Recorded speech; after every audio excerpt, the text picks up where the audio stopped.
I feel fine. Godspeed, John Glenn. Listen, Tranquility Base here. The Eagle has landed. Rocket Tranquility, we copy you on the ground. New possibilities are opening up for scientific cooperation between countries. 2, 1, 0, 0. Liftoff. Americans return to space as Discovery clears the tower. Discovery, go and throttle up. Discovery, roger. Go for deploy. Thanks, Q, and to everybody in the shuttle program. The crew is go for launch. Roger. Nice to be in orbit. We have followed in their footsteps to get us where we are today.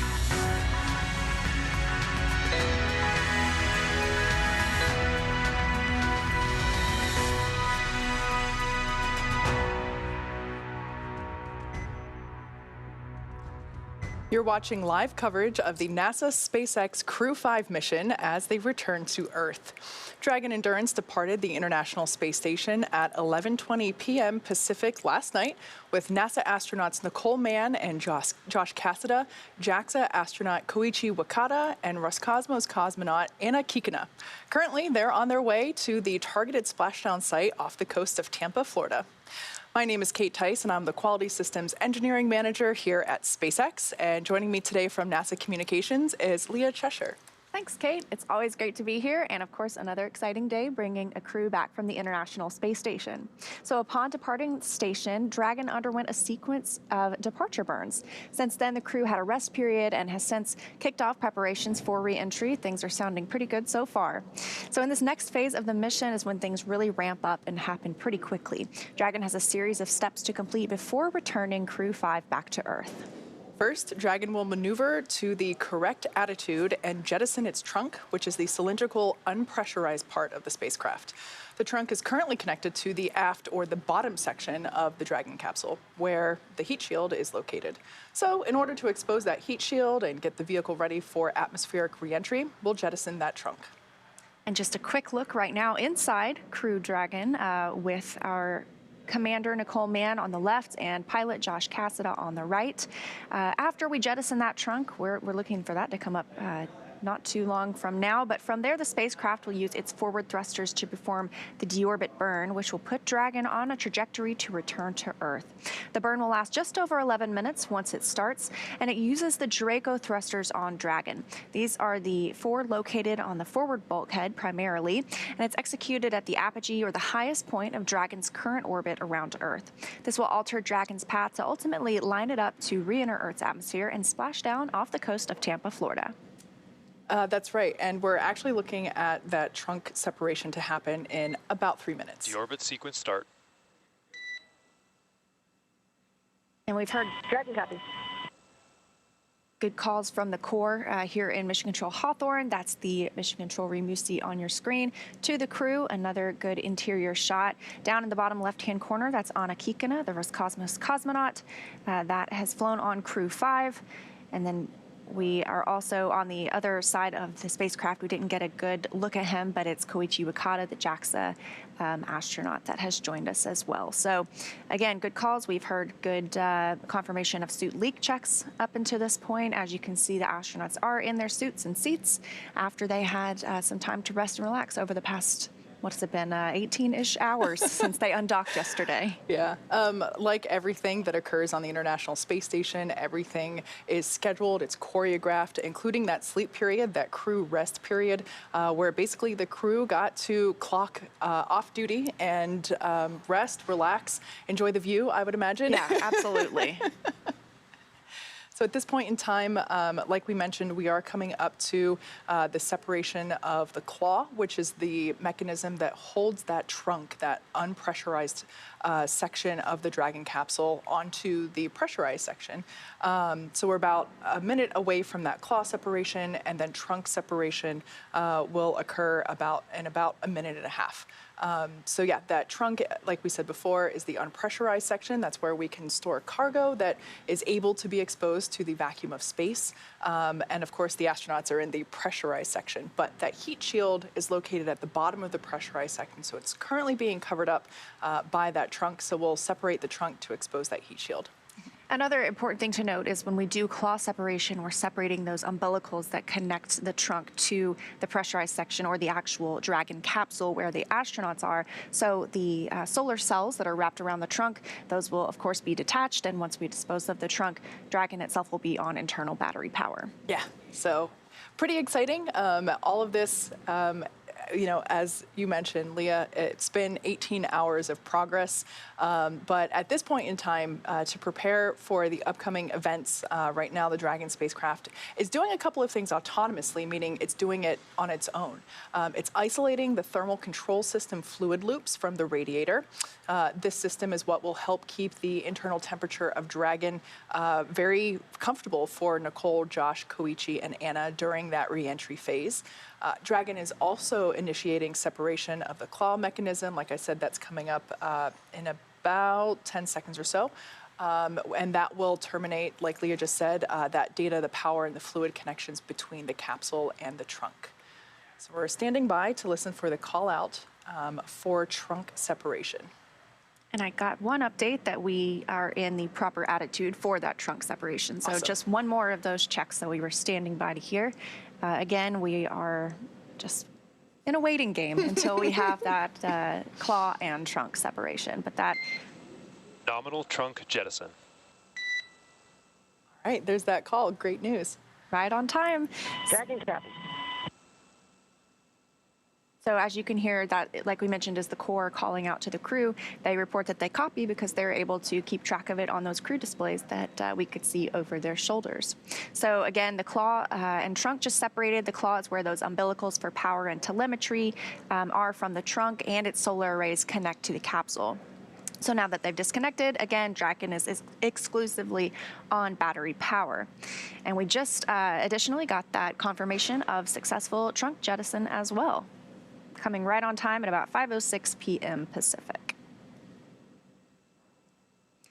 So with that trunk separation, telemetry is looking good. The nitrox system is primed for cabin and suit cooling, and the heat shield is now exposed. The trunk is no longer needed.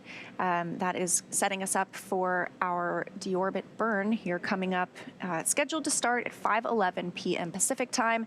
Again, we anticipate that will last about 11 minutes. Yeah, that burn is an important one. That is what commits the crew to that location. Like we said, we're setting up for a landing off the coast of Tampa, Florida, and it's that deorbit burn that is the final burn that Dragon performs to really re-enter the Earth's atmosphere. Now, up next, we have the final steps that Dragon will perform prior to re-entry, the slew or maneuver to deorbit burn attitude and the deorbit burn itself. Leah, you did indicate that that attitude was correct and that we're going to start that deorbit burn soon. That will be the last time that the forward Dracos, which are the four thrusters located on top of the vehicle near the nose cone, it's the last time that those will ignite. The deorbit burn will place Dragon on a precise trajectory to return to the splashdown zone off the coast of Florida. And like Leah said, it'll last about 11 minutes once it begins. And again, we're tracking that to come around 5:11 p.m. Pacific, so 8:11 p.m. Eastern time. And we are actually under an hour now until our anticipated splashdown time. So when we say things are happening fast, they are happening pretty fast.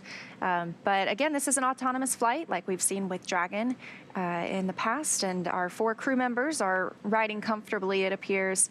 Their visors are still up. Once we get closer to that deorbit burn, we anticipate to hear a call from the core to the crew to go ahead and lower their visors just as a precautionary measure ahead of that major burn. That's right. And the crew has already completed the required suit leak checks. It's basically when they pull all the zippers up, close the visor into the locked position, and the Dragon spacecraft pressurizes or basically flows a little bit of that air into the suits and holds it at a certain pressure for a certain amount of time, usually a couple minutes, just to make sure that those suits are basically all the zippers are in place and that seal with the visor is functional, and really just making sure that the spacesuit provides its own individual environment for the crew member during the more dynamic events of today's procedures. So like Leah just said, we can see that those visors are still up, but we know that they've already completed the suit leak checks, had 4 good leak checks there. This is also a great shot because you can see the tablet on Commander Nicole Mann's leg. So those are the tablets that are used for monitoring Dragon's progress and the different statuses and states that the vehicle is in. It's also what they use to log the consumables during flight. So we talked before about that period of time where the crew is off duty. They can do whatever they want to do. And as you can imagine, staying hydrated is important, and they use those tablets to track how much water they drank and out of which water bottle it was.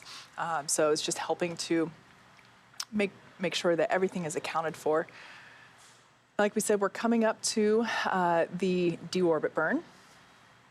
We're about 5 seconds away from that burn start.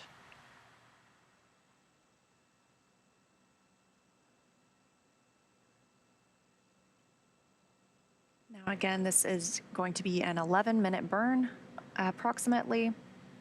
Just over 11 minutes. It's pretty large. We've got to slow the astronauts down from orbital velocity at 17,500 miles per hour and put them on that track to Tampa, Florida, in that splashdown. If you look, you can see the windows near Josh Cassida's feet. Actually, it's in the background, but it's bright. It's clearly they're in an orbital daylight. But when you're traveling at orbital velocity, 17,500 miles per hour, you see a sunrise and a sunset every 45 minutes. And if you look on their crew displays, it looks like you can see some of the thrusters are firing. So sounds like the deorbit burn is underway. Again, started right on time at 5:11 p.m. Pacific, targeting about 11 minutes for that burn. We're looking at about 10 minutes and 20 seconds remaining in that deorbit burn. Within just the last 10 minutes, Dragon jettisoned its trunk. It initiated that deorbit burn about 2 minutes ago now. So for these operations, NASA and SpaceX closely coordinate with the United States Coast Guard and have established a safety zone to ensure public safety, safety of those involved, and in the recovery operations, as well as, of course, our crew on board the returning spacecraft. So multiple notices are issued to the mariners in advance and during recovery operations. And Coast Guard patrol boats are deployed to discourage boaters from entering the splashdown zones. So we want to take a moment to stress to the public the need to respect this safety zone. Recovering a spacecraft from the water is a hazardous operation, and so any other boats interfering in this process can increase risk to the astronauts in the capsule, those teams working to recover them from the water, and of course even the safety of any public boaters.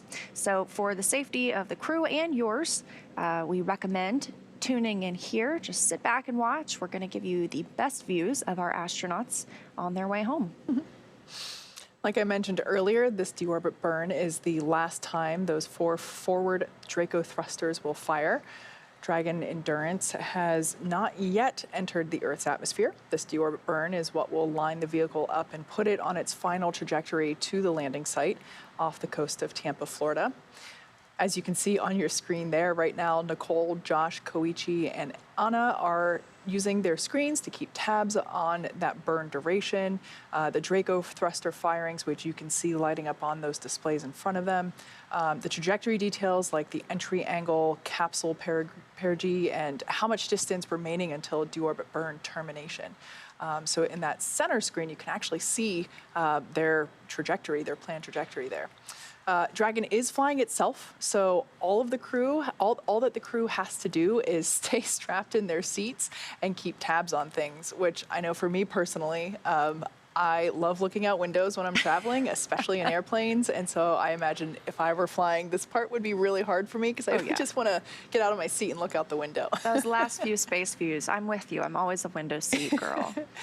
Now, with Nicole, Josh, Koichi, and Anna ready to deorbit and splash down back on planet Earth, they'll be heading to one of 7 targeted sites supported by SpaceX and NASA.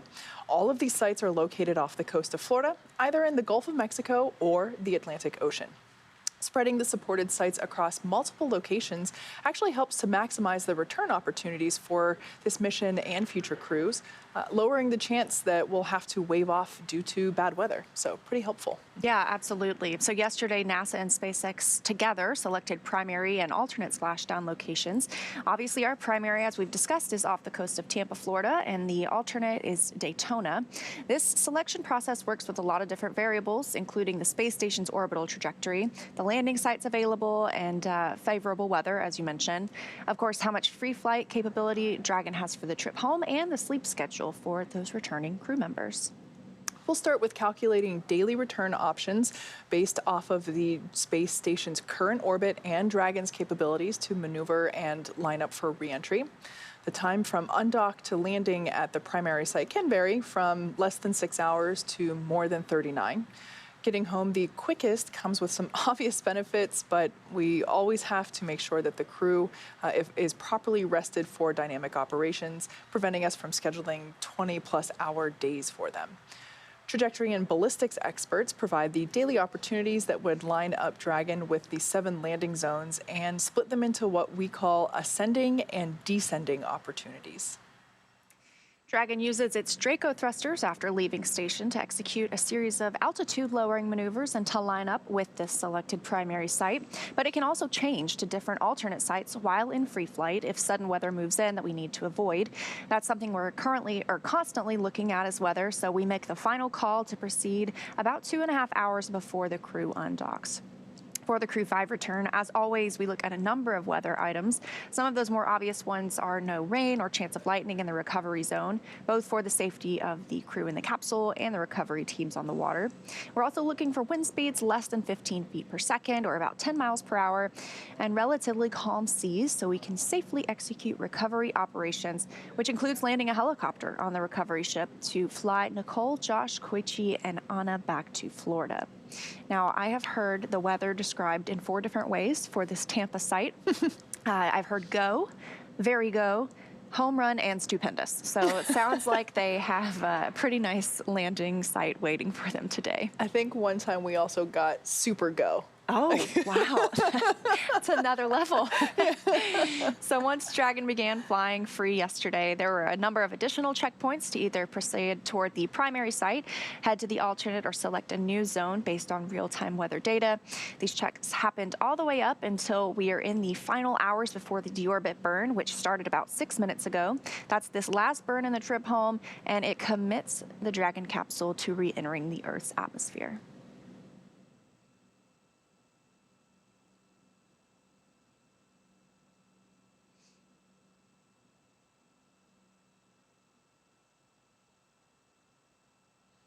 Before we go any further, let's go ahead and take a minute to meet our crew. First up is Nicole Mann on the left side of the screen there. She's the California native who holds a Master of Science in Mechanical Engineering and is a colonel in the Marine Corps. She was an FA-18 Hornet and Super Hornet test pilot and deployed twice aboard aircraft carriers in support of combat operations in Iraq and Afghanistan. Nicole was selected by NASA in June 2013 and in the years that followed led the astronaut corps in the development of hardware in the Artemis program. She is the Dragon commander for Crew 5, which was her first space flight. She's right there in the foreground of the shot monitoring this deorbit burn, and she is also the first Native American woman to stay on the International Space Station. Sitting next to Nicole is Josh Cassida, who grew up in Bear Lake, Minnesota. The physicist and U.S. Navy test pilot flew 23 combat missions and later became an instructor at the U.S. Naval Test Pilot School, which is a common path military officers to take to join NASA. Cassida is one of more than 100 graduates who became astronauts going back to the Mercury program.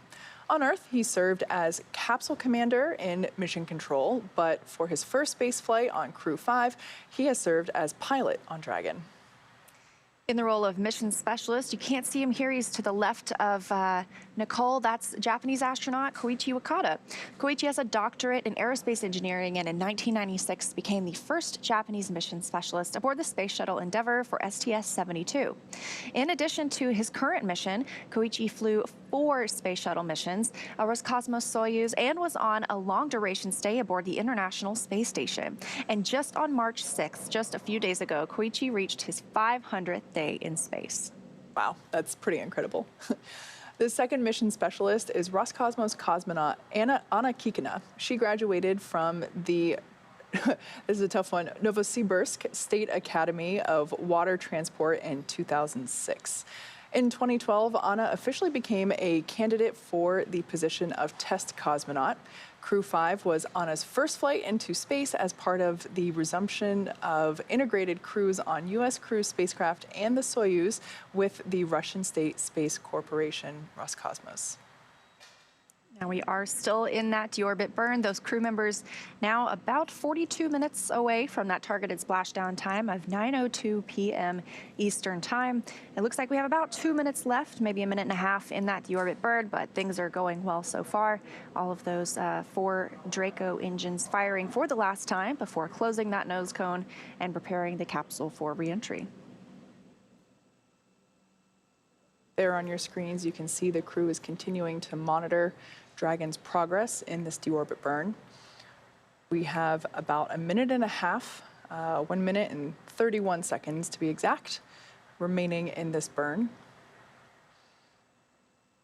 As you can see with those displays, there's a small set of physical buttons that the crew can use for emergency situations.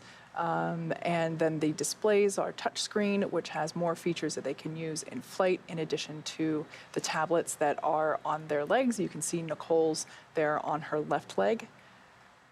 We can also see a good shot of the control panel for the seats themselves. That's where the mic volume and the push-to-talk button is also located for the crew to use. And I believe that's also where the crew cabin light button is located. So just like an airplane, everybody has their own personal window, or excuse me, personal light that they can use. The reading light. To read, exactly. There's also USB ports in the Dragon capsule as well.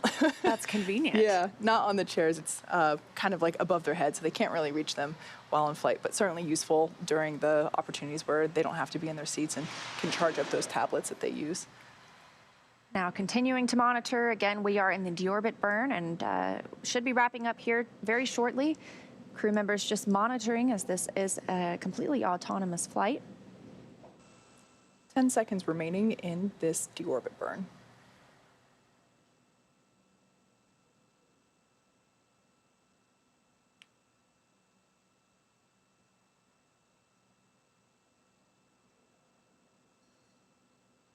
That deorbit burn is...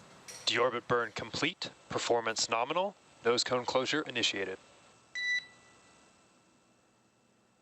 Dragon copy. Just what we wanted to hear. Deorbit burn is complete. Nominal is always the word we're looking for. And so with that complete, next up is closure of the nose cone, since we won't be using those Draco thrusters anymore. That's right. That nose cone is what protects those Draco thrusters, as well as that forward hatch, which is the hatch that the crew, of course, used to dock to the space station and get in and out of Dragon while it was docked on station. That side hatch is what they will be using, or the side hatch, which is on the side of Dragon, is what they will be using to get out of the capsule after splashdown, but not that forward hatch, which is what is being covered up now or what will be covered up as we step into nose cone closure. Wow. And there we can see a live view of that nose cone closing on Dragon Endurance.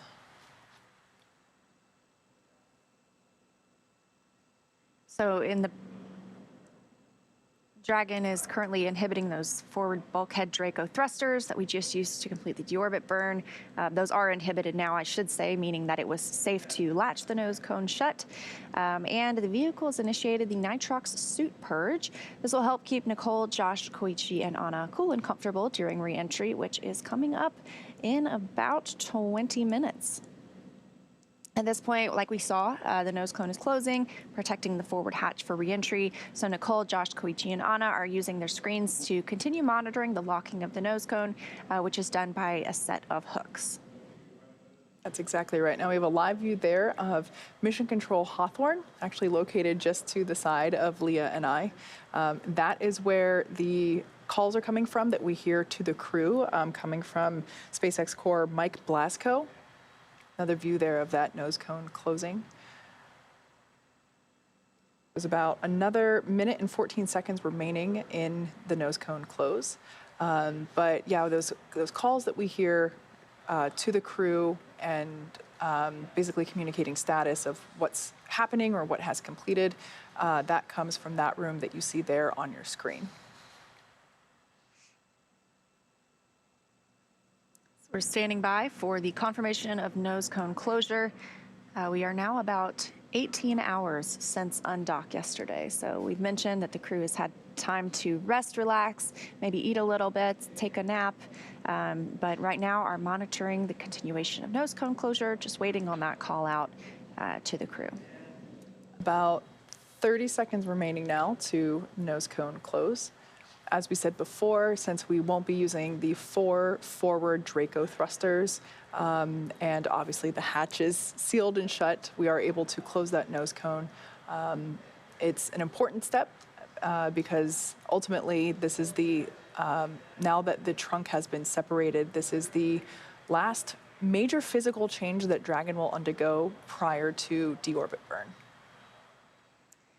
Dragon that the 5 crew members are flying on today is named Endurance. It was dubbed that by the Crew 3 crew in honor of the endurance shown by the NASA and SpaceX teams as they were building and training, or building the spacecraft and training the crew through the pandemic. So I thought that was a really nice way to honor both the teams. Very fitting for sure. So we're standing by for the call out to confirm that the nose cone has been closed. Again, this is the last major physical change that Dragon undergoes prior to that deorbit burn, or excuse me, prior to re-entering the Earth's atmosphere. They've already completed the deorbit burn itself. Yes. So this nose cone closure is an important, one of the last steps prior to that re-entry. That deorbit burn really commits us to returning to Earth. There's not really any waving off after that happens. And as we mentioned before, we are targeting a splashdown off the coast of Tampa, Florida.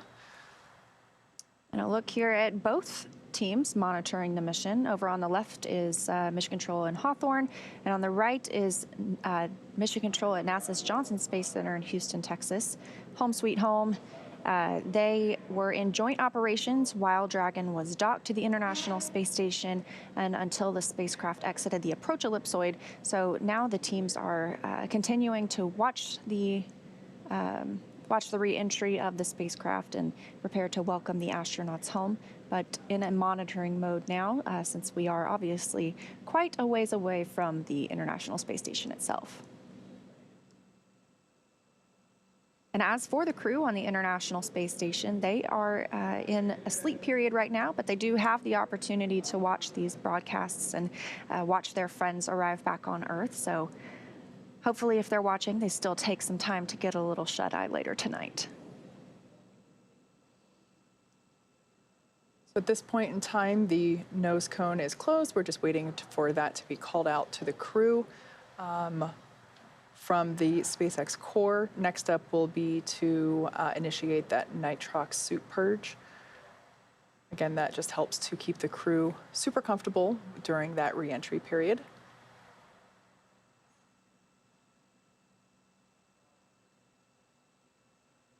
And then coming up a little bit later tonight, around 5:50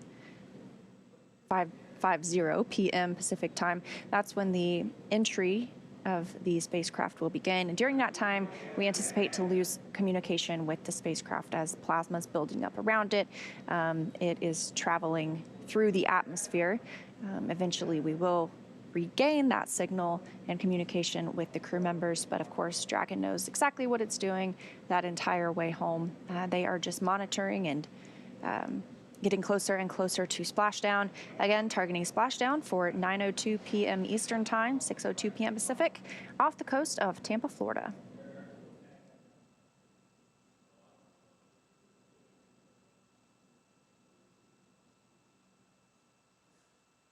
Nose cone closure continues. It looks like the first set of hooks is closed and the second set is closing as we speak.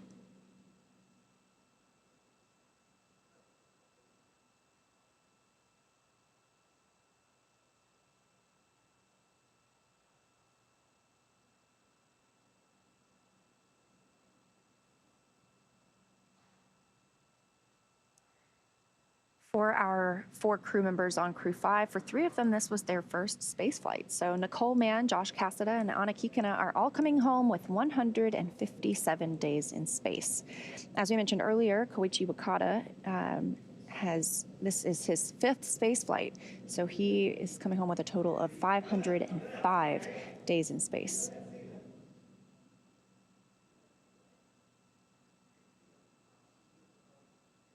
And in following along with the procedures that the crew are stepping through. Nose cone secured for entry.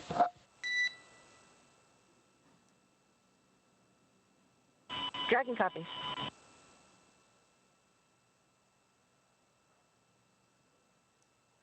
And there is that confirmation of nose cone closure that we were standing by for. Now, as we begin the second half of entry, Dragon is now beginning to inject that cooled nitrox or nitrogen-oxygen mixture into the air being delivered to the suits worn by Nicole, Josh, Koichi, and Anna. Again, that's what will allow the crew to remain super comfortable while the external temperatures reach 3,500 degrees Fahrenheit, so a little warm on the outside. That heat shield is pointing forward, leading the capsule to the landing site. And speaking of the heat shield, Dragon's primary heat shield is comprised of PICA 3.0, which stands for Phenolic Impregnated Carbon Ablator. The first generation PICA was actually first developed by NASA for studying and sampling comets within our solar system.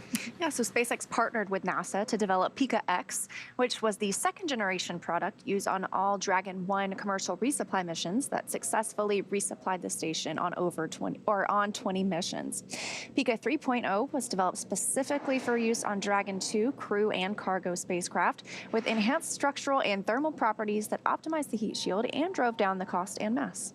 The remainder of Dragon capsule is composed primarily of a SpaceX proprietary ablative material. It's another class of thermal protection, which is lighter weight versus PICA and protects the underlying composite structure during that reentry to ensure that the structural capabilities are maintained. So while Dragon will experience temperatures well over 3,000 degrees Fahrenheit during peak re-entry conditions, the characteristics of the thermal protection systems, also referred to as TPS, coupled with the environmental cooling and life support system, which we refer to as ECLIS, that's in the pressurized interior, that will ensure that Nicole, Josh, Koichi, and Anna stay cool and comfortable during all phases of re-entry through Splashdown. After Crew Dragon Endurance has re-entered the Earth's atmosphere, a series of parachutes will deploy to slow the crew's descent. The first will be 2 drogue parachutes, followed by the 4 main chutes to guide Dragon to its first contact with Earth since launching in April last year. Dragon will automatically deploy these parachutes when different pressure and positioning sensors on the capsule detect that they are at the right speed and altitude. The vehicle velocity at the drogue deploy parachute timing is about 350 miles per hour, so they deployed about 18,000 feet. Now the vehicle velocity when the main parachutes deploy is at approximately 119 miles per hour. They'll deploy at about 6,500 feet. And when we have our water splashdown, the spacecraft is traveling a cool and comfortable approximately 16 miles per hour. So the highest G load we expect the crew to experience during reentry is about 3 to 5 Gs. So again, with nose cone closure, we don't have a whole lot of visual changes, like you mentioned, that we will see. And our crew members are already in their suits and in their seats, as we had a preview of earlier. So coming up next will be our anticipated loss of signal around 5:48 p.m. Pacific time. The crew just got an update on that from CORE here in Hawthorne before we started the broadcast. So again, when we're in that entry period and plasma is building up around the spacecraft, it makes it hard for us to communicate back and forth. So during that time, we won't have communication with the astronauts or the spacecraft itself. However, again, Dragon is fully autonomous and continues guiding those crew members to our splashdown site in Tampa. That's right. That expected loss of signal, or LOS, as you'll hear it called out, is coming up in 14 minutes on the dot, actually. And it's something that happens every time one of the Crew Dragon capsules returns to Earth. It lasts only a few minutes, but it's something that we will hopefully at that time be able to have some views of Dragon as it is re-entering the atmosphere. But of course, after that, that entry point, like we mentioned before, those parachutes will deploy shortly thereafter, starting with those 2 drogue parachutes, followed by the main parachutes, which are those beautiful orange and white big parachutes that we just love to see during that re-entry. And of course, the recovery ship tonight that will be recovering the crew from the waters off the coast of Tampa is Shannon, named in honor of Shannon Walker, who flew on the Crew 1 mission back in 2020. Can't believe it's been 3.5 years now. So at this point in time, as we mentioned before, we are a few minutes away from the next major milestones, about 12 minutes and 45 seconds from that anticipated LOS. We are taking your social questions from social media. If you have one, be sure to use the hashtag #AskNASA, and we'll try to get to them as we can. Sometimes, especially after Splashdown, there's some waiting periods. So we'd love to take some questions. We have a couple already, so let's check out what that first one is. This one comes to us from Anchari. At what number is the space station at capacity? Are there interactions between the crew from different countries? That's a great question. I think the fact that it's called the International Space Station is definitely indicative of those interactions that take place among the crew while they are on station. I personally love seeing photos of the crew whenever they're sharing meals together.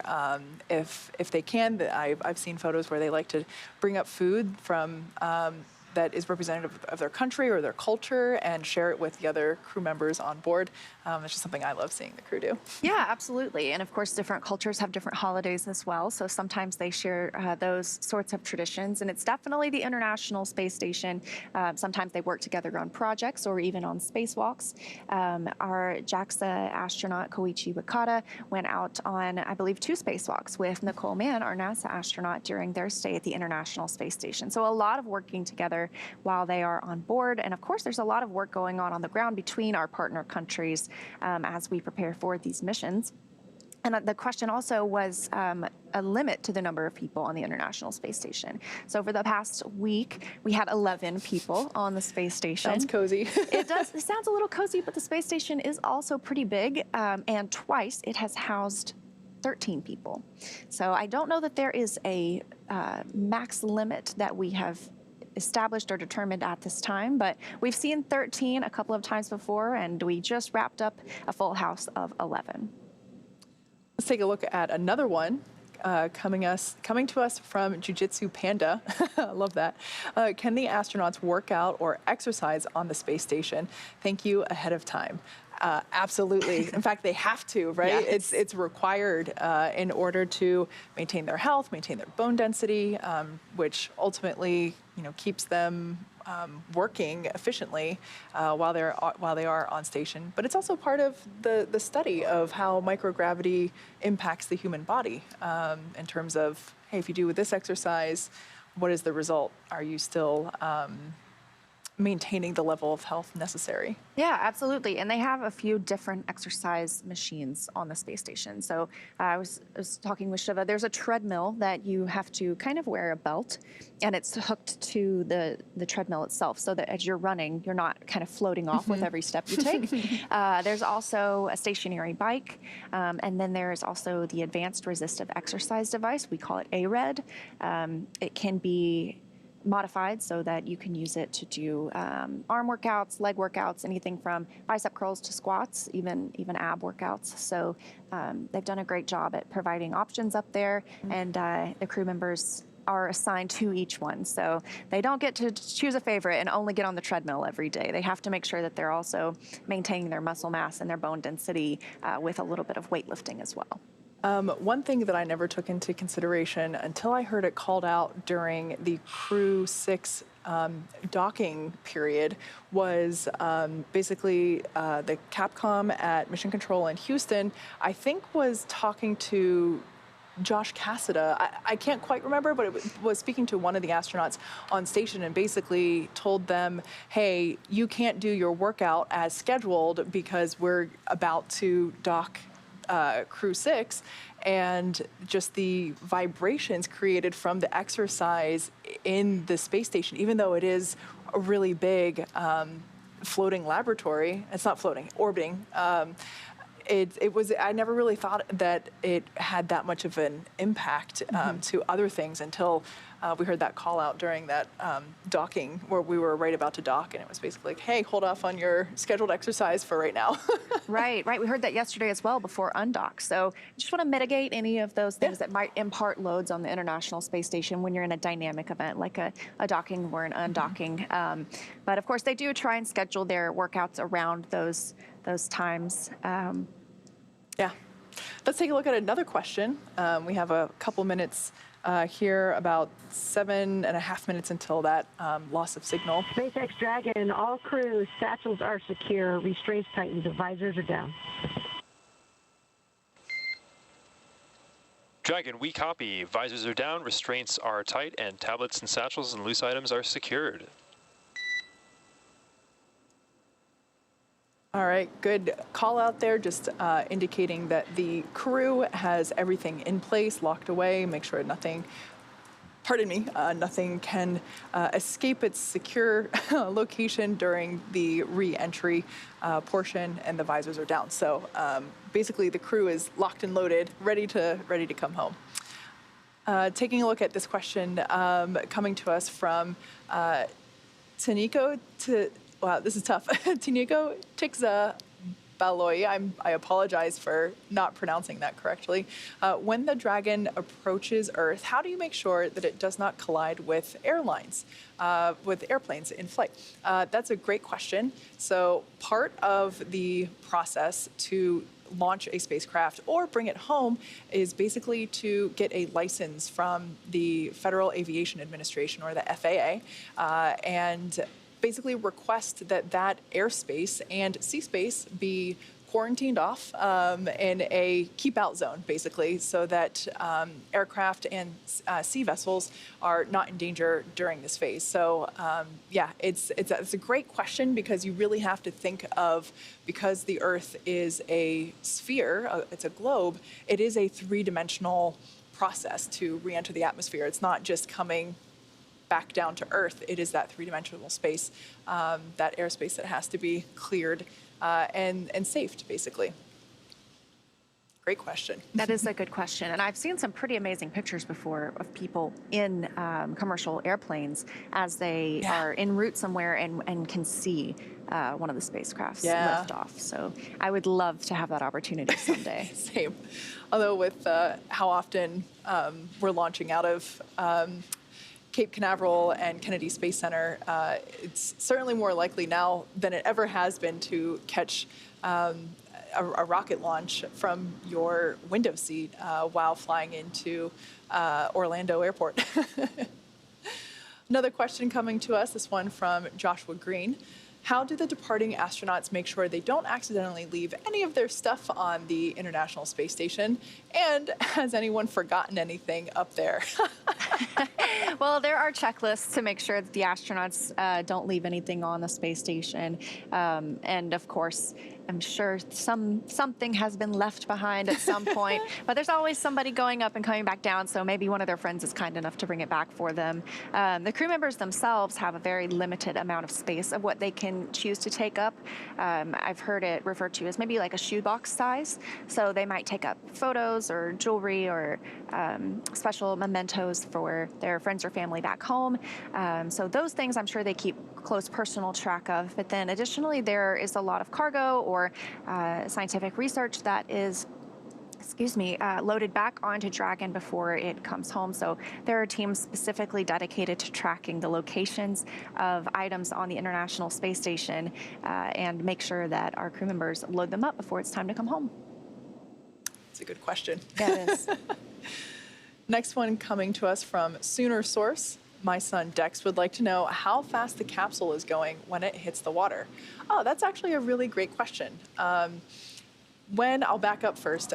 When the capsule is on station and when it departs the space station, it's going 17,500 miles per hour or thereabout. Yes. It's going really, really fast. And then we do that deorbit burn, which helps to slow the vehicle down significantly. But at that point in time, it's still going, I want to say it's about 500 miles per hour as it re-enters the atmosphere.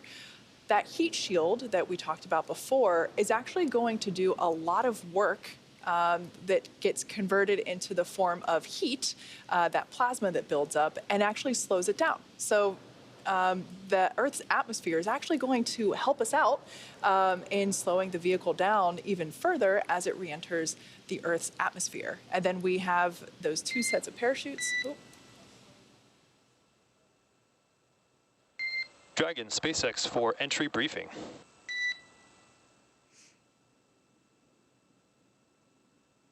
Go for Dragon.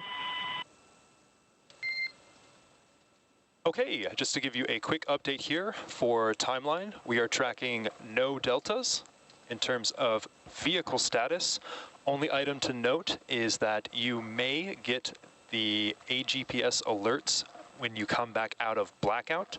Just wanted to give you an update that if those have the SDC at the end of it, there's no concern. It has no impact on Dragon's automated chute deployment sequence. How copy?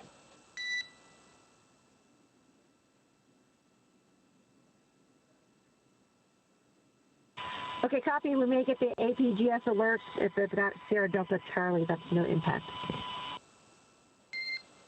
Those are good words. Other than that, the weather's still looking good, and we're looking forward to getting you home shortly.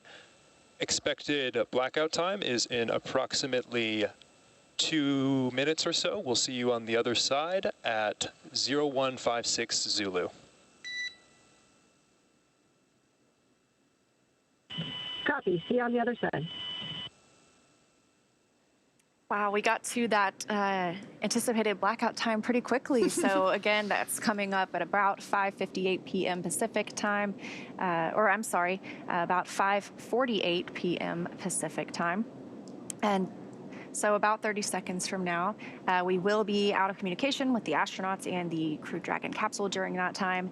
The Corps mentioned an AGPS potential alert coming up after they require signal. That is the Absolute Global Positioning System. They had a couple of pop-ups earlier, but as you heard the Corps tell the crew, those are not of any concern for them. Additionally, I got a good report for everything on Crew Dragon, looking good as we head into this entry period. There was one ground item we were monitoring that the Corps discussed with the crew earlier this evening.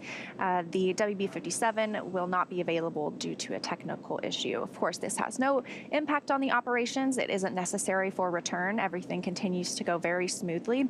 The main purpose that we fly the WB-57 is to collect engineering imagery in addition to what we get from the cameras on the boat. So we will have those cameras on the boat, keeping their eyes out to spot our crew members as soon as they re-enter the Earth's atmosphere. That's right. Now, after Crew Dragon Endurance has re-entered the Earth's atmosphere, a series of parachutes will deploy to slow the crew's descent. First will be the 2 drogue parachutes, followed by the 4 main chutes to guide Dragon to its first contact with Earth since it launched. Dragon will automatically deploy those parachutes when different pressure and positioning sensors on the capsule detect that they are at the right speed and altitude. And we were just talking about these speeds. So the velocity at the drogue deploy point, we've slowed down to 350 miles per hour. Those deploy at about 18,000 feet. That is quite different from the 17,500 miles per hour we were just traveling before the deorbit burn. Yeah. And then the velocity at the time of main parachute deploy is about 119 miles per hour. Those will deploy at about 6,500 feet. And then that gentle water splashdown, we will be traveling at about 16 miles per hour. So again, that highest G load we think is around 3 to 5 Gs. So they should be pretty comfortable, just monitoring again as all of those parachute deploys are autonomous. Again, we are in that communications blackout period. It's just begun. That's right. We're expecting that to last about 7 minutes due to the formation of plasma around the spacecraft. During that time, no vehicle telemetry is received by mission control or the recovery team, and no external commanding of the vehicle or voice communication is possible. As a reminder, Dragon is designed to fly itself, though. During reentry, the vehicle will be slowing down from the orbital velocity of 17,500 miles per hour. The top temperature that Dragon will experience upon that reentry, in terms of the exterior temperature, is around 3,500 degrees Fahrenheit. So as we mentioned before, we expect this blackout period to last several minutes. We are basically now in that reentry period, and we anticipate this we anticipate getting that signal back in about 5 minutes from now.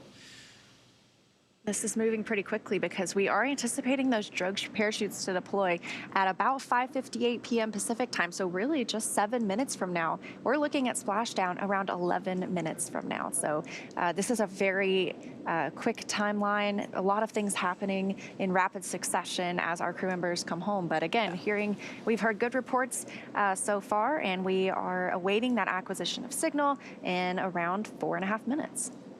Now, one thing that if we were able to get views inside the Dragon capsule, which, like we said before, because of that plasma buildup, we are unable to get those views. But if you were watching earlier in the webcast, you did see those crew displays, those touchscreen panels that the crew was using to monitor the health of the capsule, the state of what was, the state of command for what the Dragon capsule was actually executing. As of right now, they also now have a little map that shows where they are and how much further they have to go for this reentry. They will be able to follow along with the anticipated deployment of those parachutes. One thing that the crew is trained to do is be aware of the surroundings. And of course, when those parachutes deploy, because they are slowing the capsule down, there is a small jolt that occurs during that deployment. And so, and also whenever they splash down, you'll also hear brace for splashdown or brace for impact. That is just the crew being aware and just getting ready, holding on to their seats for those moments where there's a little bit more of a noticeable feel to where they are in their seats. Right, and I think it's very interesting after watching so many splashdowns, whenever we have main parachute deploy, they don't open to their full ballooned shape right away. They do something called reefing.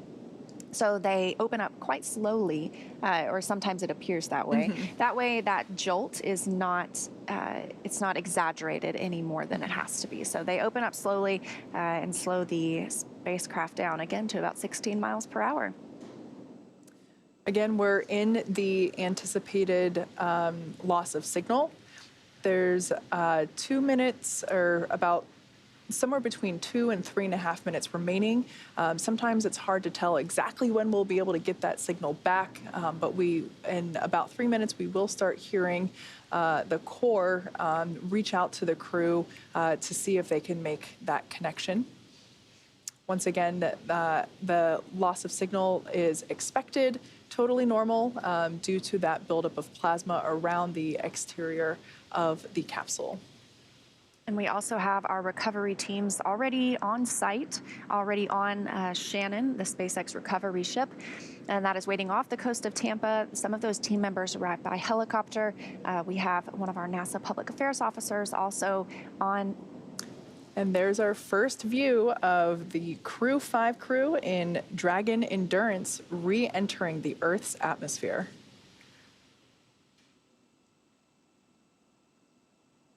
So this is a view from the recovery ship itself of Crew Dragon re-entering Earth's atmosphere. Of course, we still do not have communication with them because you can see that plasma buildup as they are coming through the atmosphere, that heat shield doing all of the work to ablate that heat as it builds up around the capsule. So again, as we mentioned, you see the movements here. That's the ship camera moving and continuing to track the spacecraft during re-entry. We anticipate reacquisition of signal in just a couple of minutes from now. As Kate mentioned, it can vary on when we get that timing.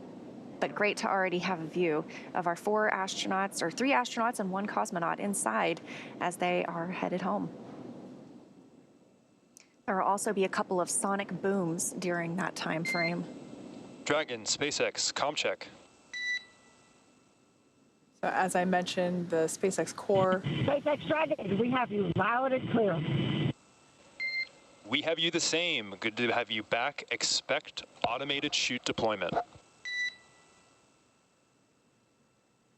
Dragon, copy. You know, it's incredible to know that the voice we're hearing is coming from that gorgeous ball of light. And all of the other little points of light you see around it, they appear to be streaking on the camera a little bit. Those are stars. Obviously, that beautiful bright light in the middle, that's Crew Dragon Endurance coming home after 157 days in space.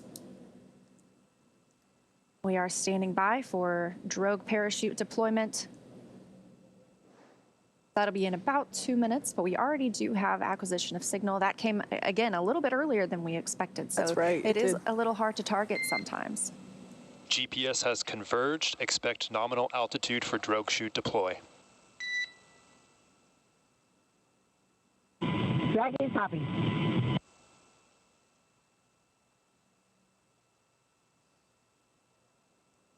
Again, that point of light in the center of your screen, that is Dragon Endurance.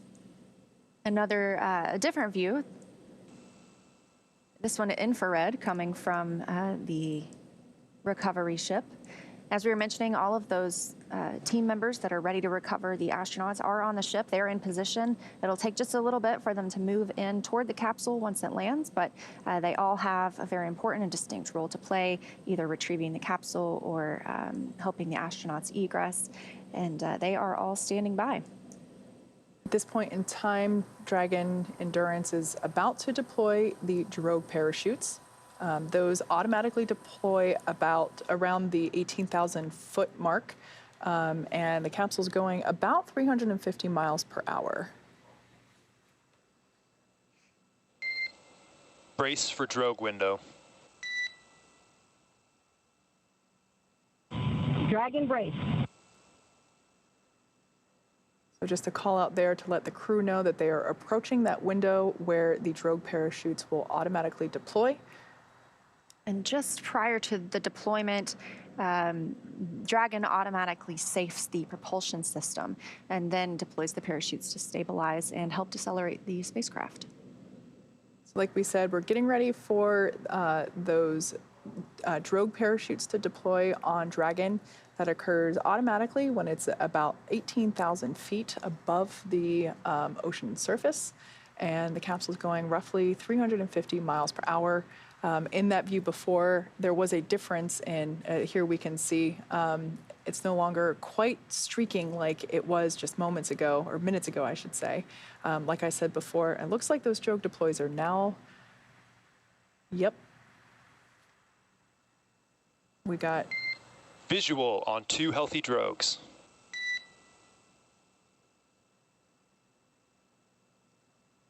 Dragon copy. As you can see with that infrared view, we have 2 healthy drogue parachutes on Dragon. There's a view from Dragon looking up at the drogue chutes. Those will remain attached to the spacecraft until they help deploy the main parachutes, coming up in just a few moments. Again, these views coming to us from the recovery ship standing by to recover our crew members once they splash down. Looks like we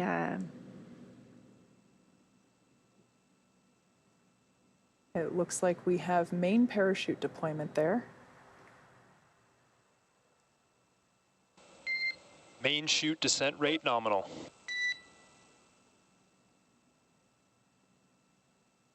Dragon copies, 1,000 meters. A beautiful, Copy, 1,000. beautiful view there from that recovery vessel of Dragon Endurance with those 4 healthy main parachutes. At this point in time, the capsule's going about 119, or was going about 119 miles per hour when those were deployed, and they also deployed about 6,500 feet. So these main parachutes will help slow the vehicle down even further to about 800 meters. Copy, 800. so that we'll hear from the crew about how far they are above the surface of the water. So there we just heard that call out for 800 meters. The capsule is slowing down further and further. By the time that it actually splashes down, it'll only be going about 16 miles per hour. It's fascinating to think that just minutes ago, really, they were in outer 600 meters. space Copy, 600. and are now just 600 meters above Earth. Again, we are targeting a 9:02 p.m. Eastern Time, splashdown 6:02 p.m.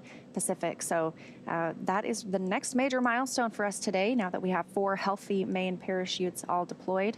Things continue to look good aboard Dragon. That's right. We're about a little less than a minute and a half away from the crew splashing meters. down. Copy, 400 meters. Once again, we are targeting a splashdown off the coast of Florida, near Tampa. So this is what we would consider a Gulf landing.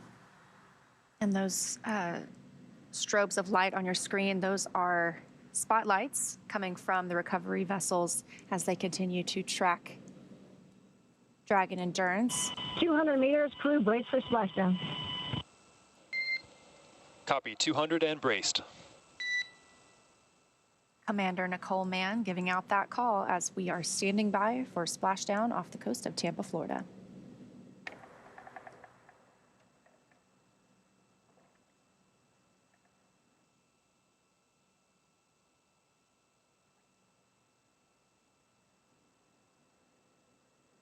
There we can see the water surface. Dragon Endurance coming closer and closer.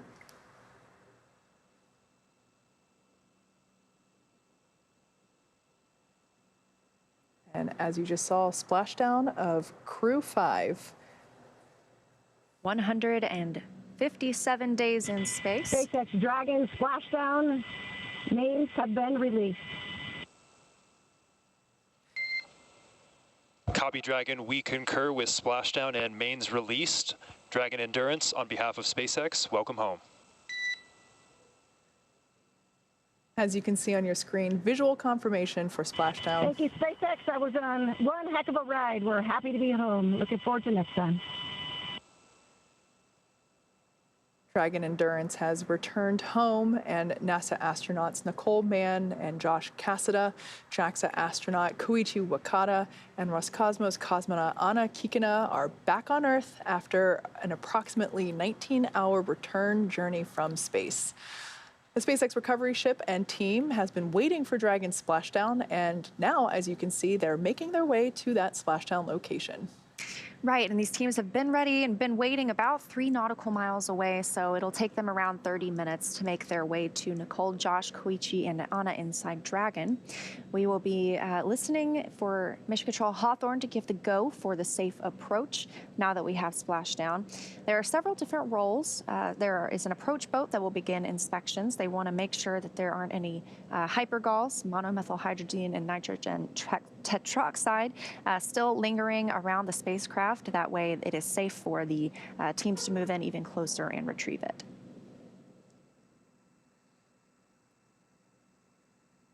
Yeah, the crew will basically approach the capsule and they use what's basically a sniffing device, a device that can detect those levels of MMH and NTO.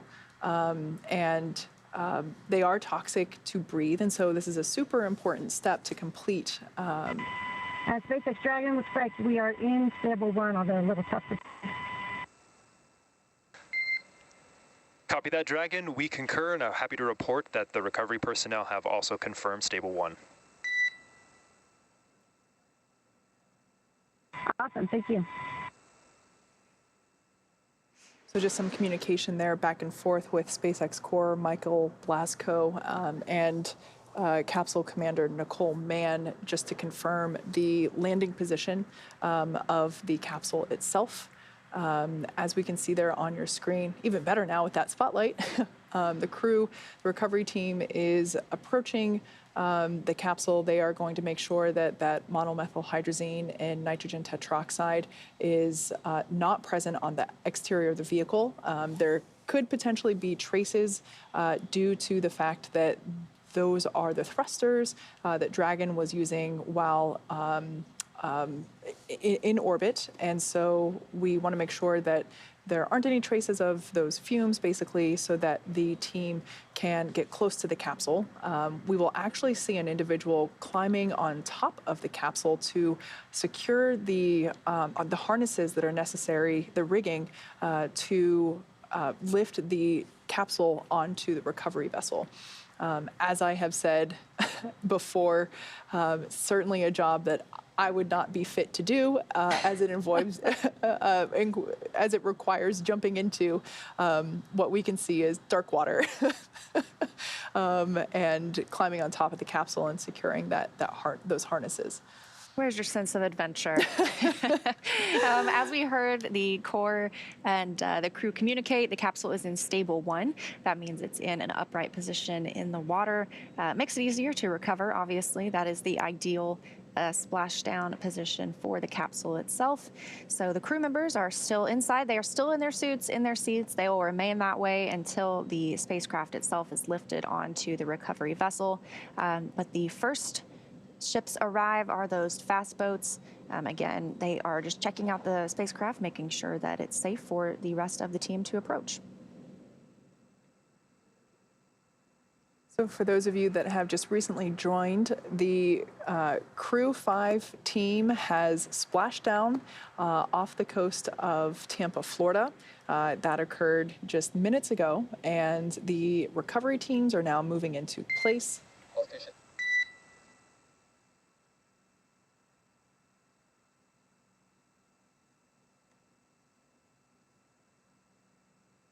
And we're anticipating that those first approach boats will arrive at the capsule just a few minutes from now. Dragon, SpaceX is go for recovery personnel to approach. Expect personnel alongside Dragon in 1 minute. Dragon copy. SpaceX Core just giving the crew a heads up. Hey, you might be seeing some people on the outside of the capsule. It's to be expected. Yeah, first people that they've seen on Earth, you know, in almost 6 months. That's right, 157 days in space. Now complete as Dragon Endurance with the Crew 5 crew, now safely back on Earth.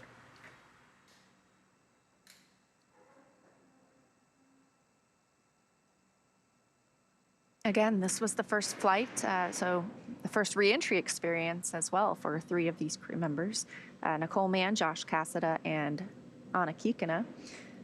I'm sure that Koichi Wakata, who now has 505 days in space across 5 space flights, told them a lot of what to expect, but it was a new spacecraft for him too. So a lot of new and exciting experiences on today's ride home. As we said before, the crew generally experiences between 3 to 5 Gs during the reentry portion of their journey home. So not too bad. Just like a really good roller coaster. Again, these views coming to us from recovery vessels off the coast of Tampa, Florida. Had an on-time splashdown at 9:02 p.m. Eastern Time. And from what we can see, I would say those weather reports were pretty accurate. We had clear skies, able to see the spacecraft coming down under those 4 main parachutes and even the drogue chutes as well. And the seas look pretty calm also. That's right. So as Leah just said, that splashdown occurred 7 minutes ago. In a few minutes, so there's still more things that has to occur. We can't just pick up the capsule and put them on a boat and bring them out. Very similar to their activities in space. Their activities here for recovery back on Earth are also very highly coordinated and choreographed, really. So we can see that the approach boat has reached the capsule. We should see. Hopefully, it might be tough because of the distance, but we will hopefully be able to see one of the SpaceX recovery team members will actually hop in the water and then pull themselves up onto the capsule to basically secure the harnesses that are required to lift the capsule onto the recovery vessel. As of right now, if we were able to see... Dragon SpaceX requesting permission to come on board via the display camera view only.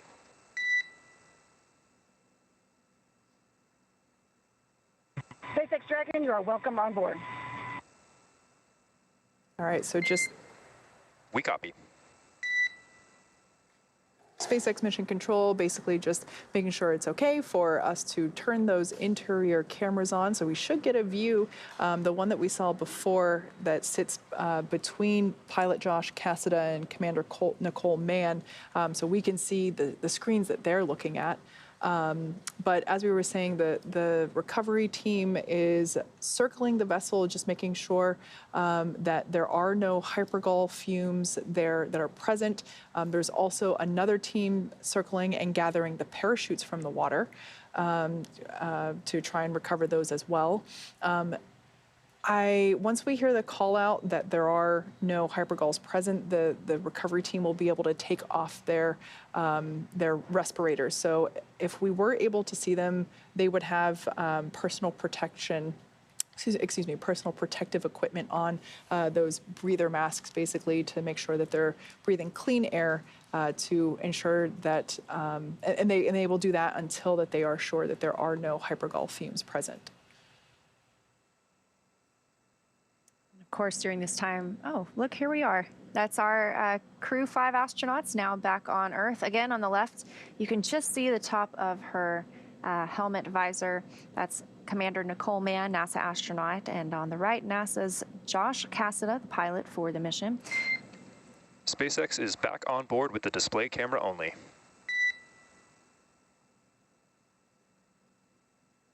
Dragon copy. So that's the inside of that capsule we were seeing sitting in the water just off the coast of Tampa. Also on board, we have, oh, and a thumbs up there from Nicole Mann and Josh Cassada. I imagine probably the same from Koichi Wakata and Anna Kikina, but to their right and left as the mission specialists. And a good look again at those crew displays. Dragon, again, a totally autonomous flight home. They are just able to monitor the next steps and await for the spacecraft to be picked up by the recovery vessel. So once those ordnance and hypergol checks are complete, it'll take about 18, a little less than 20 minutes for the rigging to be complete. And around the same time, we expect the recovery ship to arrive. And shortly thereafter, they will begin to lift Dragon onto the nest on the recovery ship. They'll pull it toward a platform. Dragon, SpaceX, hypergol sweeps and unfired ordnance checks are nominal. Rigging is in progress. Approximately 25 minutes until capsule lift. Stand by for PMC with SpaceX flight surgeon.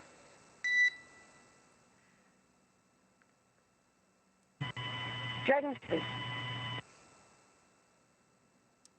So confirming good ordnance and hypergol checks, meaning they didn't detect any of those fumes that would prevent us from coming closer to the spacecraft, as well as we are anticipating they will have a private medical conference with the SpaceX flight doctors.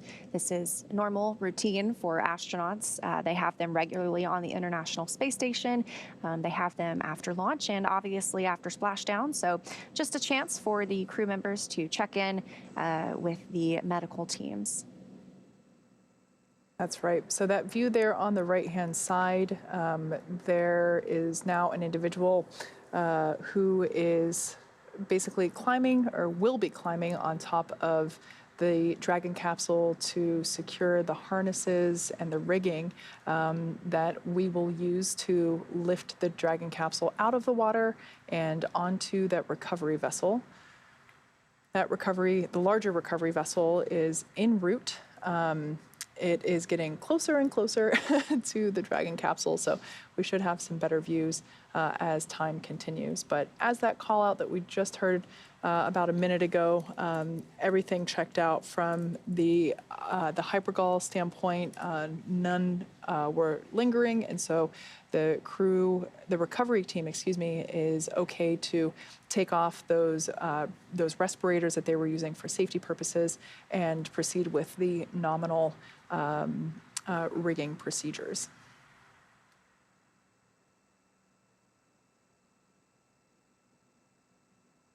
Once these crew members arrive on the recovery vessel, Shannon, they will again be placed in the nest. The Endurance spacecraft itself will be placed in the nest and moved to a platform where the astronauts will egress, that side hatch being opened for the first time in 157 days since launch last October.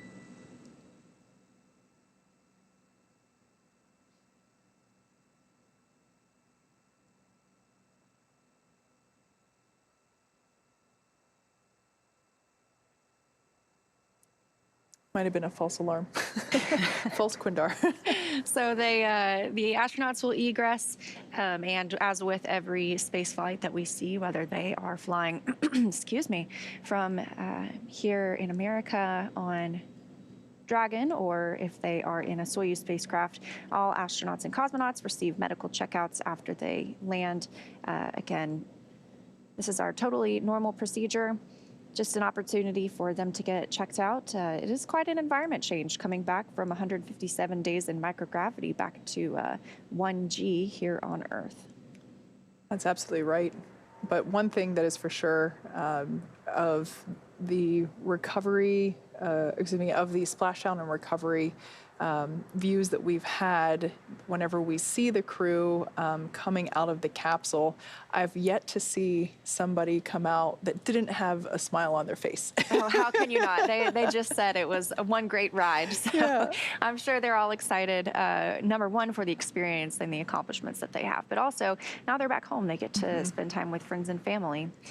They will be helped onto a stretcher, as we've seen before, just to help them get their land legs back. Yeah, absolutely.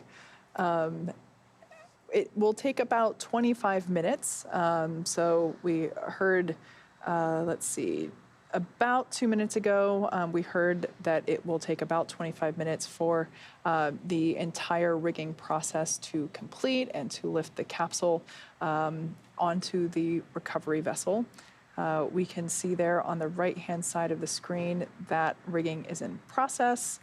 The left-hand side of your screen, of course, is a view inside Dragon capsule where the crew is using those touchscreen displays to monitor progress of everything. I imagine they can also hear what's going on outside as well in terms of the individual that is crawling around on top of the capsule to secure those harnesses. Been 15 minutes now since we had splashdown. 9:02 p.m. Eastern time, again off the coast of Tampa. Everything was looking really nice tonight for that on-time splashdown, right on the minute. That's right. We even had acquisition of signal about a minute earlier than originally anticipated. But as we said before, it's not an exact time that we know it comes back. So we were certainly happy to hear Commander Nicole Mann's voice come through pretty loud and clear. And of course, these checks and the rigging and lifting Dragon itself take time, and the teams are very deliberate and take the time that they need to make sure that everything is done properly and safely. But I do think it's very impressive and funny to me that within 2 hours you can go from being in space to already back on land on the recovery ship. It's faster than my flight from California to Houston. So I always think that's very fun. Speaking of timelines, it's also been pretty incredible to see the continuous improvement of the recovery process itself. So thinking back to the Demo 1, Demo 2 missions where really that process of lifting the capsule out of the water, I forget how long it took the first time we officially did it. I think it was about an hour and a half. And it's really well streamlined at this point in time. You know, this is the 5th operational mission to the International Space Station. Of course, we launched Crew 6, but they're still up there. So this is the 5th one to Splashdown, and then plus Demo 2 with NASA astronauts Bob and Doug, you know, our favorite space dads. And it's just been really cool to see how, as the SpaceX recovery teams have basically iterated the process a number of times, not only with the actual landings, but with practiced ones as well, with a Dragon capsule mock-up. So it's pretty cool to see how streamlined the operations have been. And there we can actually see our first good view of that SpaceX recovery team member that is climbing on board the Dragon capsule. This is exactly what they have to do in order to place the harnesses and the rigging and secure them. That equipment, of course, is critical to the lifting operation where we lift the Dragon capsule out of the water and place it onto the recovery vessel. So we'll be able to see this individual move around almost in a spider monkey-like fashion with just such skill, which is incredible when you think about the fact that you know, they had to get in the water first and swim up to the capsule, and so their wetsuit is wet. The parts of the capsule itself are also wet. So it's not an easy job, and they undergo significant amounts of training in order to perform this job not only correctly but safely as well. And this was a similar role also existed during Apollo. Those were also obviously splashdown missions. Those were called frogmen.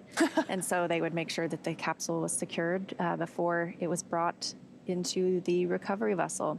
But speaking of recovery vessel, as we mentioned, we have several team members that are monitoring and assisting with different roles, whether that is to help with medical checks or to bring the crew Dragon back into the ship itself. We also have my colleague, NASA Public Affairs Officer Chelsea Bayarte, who is on the ship, and she is standing by on the phone to give us an update. So Chelsea, tell us what it's like, what the teams are doing right now, and if you were able to see Crew Dragon as it returned to Earth. Hey, Leah, how do you hear me? Loud and clear. You sound great. Oh my gosh. Well, hello. Ahoy from the SS Shannon recovery ship. Welcome. I'm so glad that you were able to join us. So tell us what the team members are doing right now to prepare to bring Crew Dragon aboard. Absolutely. So let me walk us back a couple of just minutes ago as the Crew Dragon came down. We went to the tip top of this boat on the helicopter pad to get a view. The boat lights turned completely off. You could see every star in the sky. That's how dark it was. and all of a sudden you see the brightest shooting star you ever saw in your life pointing down at Earth. And I was amazed how quickly, after those parachutes deployed, the shooting star went away and it just became another dot in the sky among a sea of stars. But this boat had, and several other boats in the area, turned on their spotlights. They had a drone pointed at it. So you always knew where the Dragon was, even though to me it just looked like another dot. So they were very quick to locate the spacecraft in the sky as it came down. I had my eyes on Dragon just a minute ago. The boat, the SS Shannon, right now is turning to get into a configuration now that we know that we're safe from hypergulls to go closer to the Dragon. Here it is. See it with your own eyes. Yes, that's amazing. Just in space moments ago, and now we are getting views from the recovery ship as well. We can see it backing up towards the spacecraft. We also had great views coming from the ships during that descent. So can you tell us what's next for the teams and what's next for you and the other visitors on Shannon?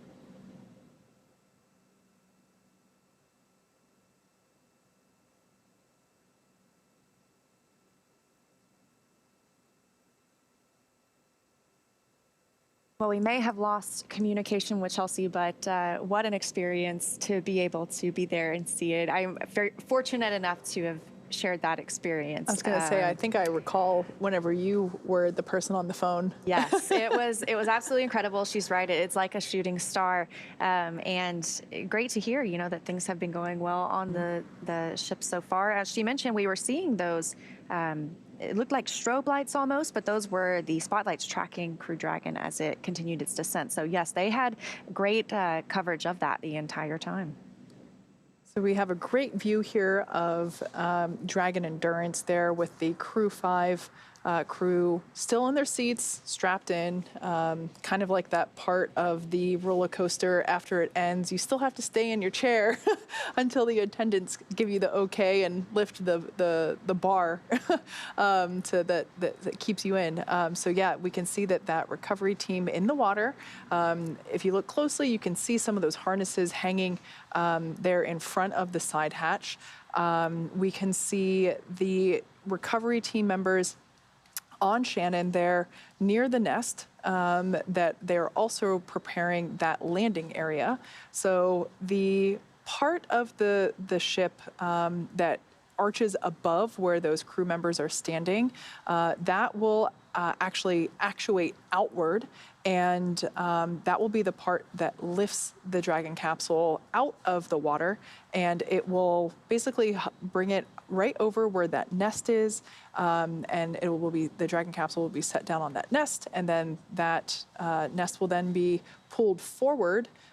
So kind of like if you think of yourself, like that nest will be pulled in the direction of you as the viewer toward the forward end of the boat, and that is of course where the side hatch will be opened and the crew will egress there using that side hatch. Now, when that side hatch is opened, this will be the first time that the crew inside the Dragon capsule has basically breathed earthly air in 157 days. It's the first time that side hatch will have been opened. Of course, the last time it was open was launch day, and that side hatch was closed in preparation for launch. And then while they are on station, they use the forward hatch, or the hatch that is underneath the nose cone there, which is the pointy end of the Dragon capsule. So I always love seeing that hatch reopened because it's a very nice bookend in terms of when that hatch was last closed, that was the day that they went to space, and today's the day that they came home. Absolutely, and that journey beginning back in October and ending just 25 minutes ago, an on-time splashdown at 9:02 p.m. Eastern, and everything is really moving along with the timeline. Ideally, the recovery ship arrives about 30 minutes after splashdown, and here we are, almost ready to complete that rigging process. You can see that team member still on the capsule itself. They will, again, as you mentioned, lift that and place it in the nest. And the platform that the astronauts egress on is built up a little bit because the side hatch is about halfway up the capsule itself. So they will egress to that, be taken out for some routine medical checks, and eventually they will board a helicopter tonight just within a couple of hours of splashing down that will take them back to Florida before they fly back to Houston, and Anna Kikina will also fly back to Russia. Yeah. So we're getting to the point in time where, oh, there we can see that lifting arm being moved into the recovery position. Everything's going to move pretty quick at this point in time. The capsule will be in that nest much faster than you think it will be. We can see that recovery team member that was in charge of securing all of the harnesses and the rigging still on the capsule. We should see them jumping off and back into the water in momentarily. That will be a good sign to indicate that all those harnesses are secure and in place. Although I imagine it would be kind of fun to ride Dragon as it gets lifted out of the water, but certainly not safe, so we won't be doing that. And when they lift Dragon, it's also very stable the entire time. It's not swinging around a lot because there are those different attachment points that make it very, very stable for the crew members coming out of the water and being placed on the recovery ship. Yeah, of course, the motion of the waves creating a lot of that movement, and there we can see that recovery team member jumping off and back into the water. So at this point in time, it's a great sign. We should hear a call out soon, or perhaps just see it first, of the capsule being lifted out of the water. Again, this will happen quite quickly. Dragon, brace for capsule lift.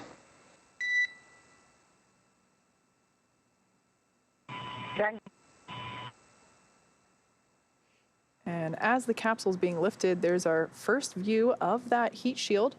Once again, that was the primary decelerator for the Dragon capsule. That's really what helps slow the vehicle down to about 350 miles per hour from 17,500, of course, during that re-entry burn that we saw.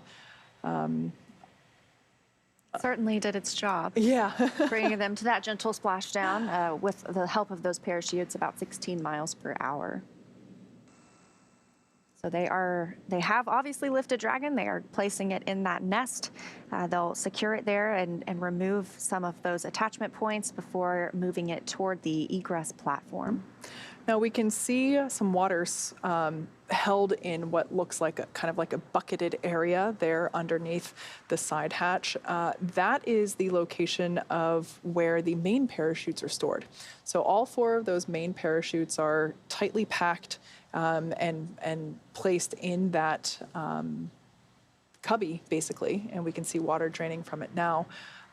The location of the drogue parachutes is up near where that harness is secured above the side hatch there at the top. And it's always interesting for me to see those attachment points because, you know, before seeing these missions or before working at NASA, you would always assume that the parachutes would just come from the top of the spacecraft. So not always the case. Looks like Dragon is getting comfortably seated in the nest. Again, things moving along pretty quickly. A few minutes ahead of the ideal timeline here. Now just 30 minutes since splashdown. And we already have the spacecraft on the recovery vessel. Again, this recovery vessel being named Shannon after Shannon Walker. Dragon, welcome aboard the recovery vessel. Recovery personnel are completing final checks. Stand by for translation to the egress platform.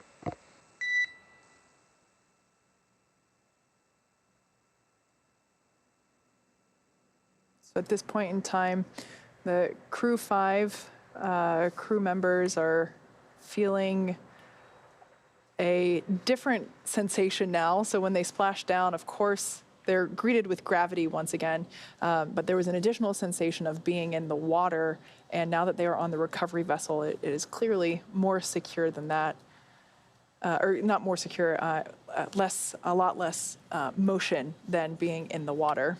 of course, they're still on a boat, so there's a little bit. Yeah, and after these connection lines are removed, we'll be looking forward to hatch opening. Of course, we have to move the Dragon to that egress platform first, but Dragon will stay in this hatch, or in this nest, I should say, until it returns to port. So while the astronauts will be flown back to Earth, or they're on Earth, but once they're flown back to solid ground tonight, it does take a little bit of a journey for the spacecraft itself to make it back to port, and it's going to remain in that nest the entire time. So following along with the recovery procedures, we're looking at roughly 5 to 6 minutes until we get that side hatch open. Once again, assuming that all the checkouts, of course, the capsule, the Dragon capsule itself, is equalizing the pressure inside to match the pressure outside as well. And ultimately, the crew is just continuing to monitor the progress. They're using those screens in front of them, but they remain comfortable in their seats. We continue to flow that nitrox air through the suits in order to keep them comfortable. Of course, I always like to say that that air is the same stuff that scuba divers use to, in their breathing equipment. So that cooled air is certainly an additional piece of comfort for the crew during this process, because as we said before, right now there's nothing for them to do but patiently wait for the translation of the Dragon capsule into that more forward position, as Leah was talking about, where we will be able to open the side hatch. And again, obviously, we've got Dragon Endurance on the left and that view on the right coming from inside the spacecraft itself. Our 4 Crew 5 members, as you mentioned, patiently waiting. No action on their part, just continuing to monitor, and as they are now aboard recovery vessel Shannon. Like I said, this is named after Shannon Walker, NASA astronaut who flew on the Crew 1 mission. There's also another SpaceX recovery ship named Megan, after Megan MacArthur, who flew on Crew 2.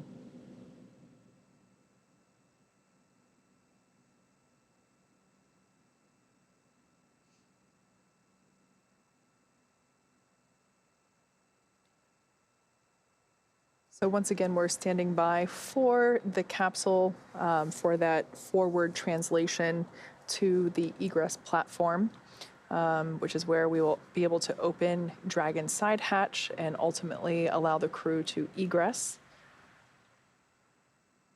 And as we've mentioned tonight, the crew will board a helicopter that lands on that helipad where Chelsea was talking about watching Splashdown from. They will be transported back to shore tonight.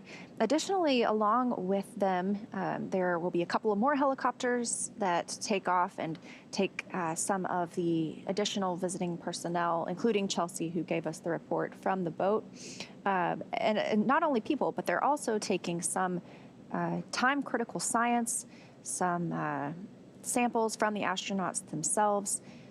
They'll return those extremely quickly to the scientists on Earth. And there we can see that Dragon Endurance is now making its way to the egress platform with that forward translation of the capsule. Slow and steady, but this is the last major move for Dragon. After this, we will wait patiently for hatch opening.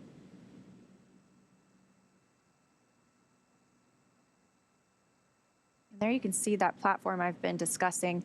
Just behind it is a little hallway. There's some medical checkout rooms for the crew members to get those, as I mentioned, very nominal and very planned medical checkouts now that they are back on Earth. We were able to see the recovery team hosing the capsule down. We're using fresh water to do that, of course, to help minimize any corrosion to the capsule as we do reuse these. So basically just trying to give it a freshwater bath as it is on the deck.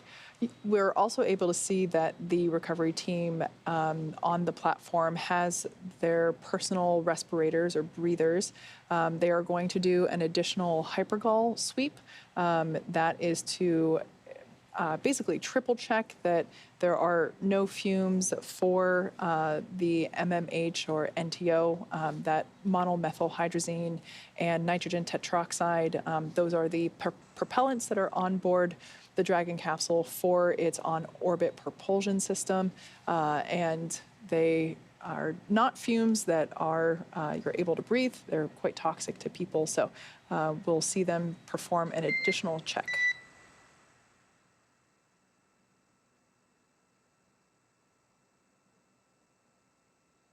So once we do open the hatch, the first smiling face that Nicole, Josh, Koichi, and Anna will see will be a SpaceX medical doctor, just to check on them, see if they are ready for egress.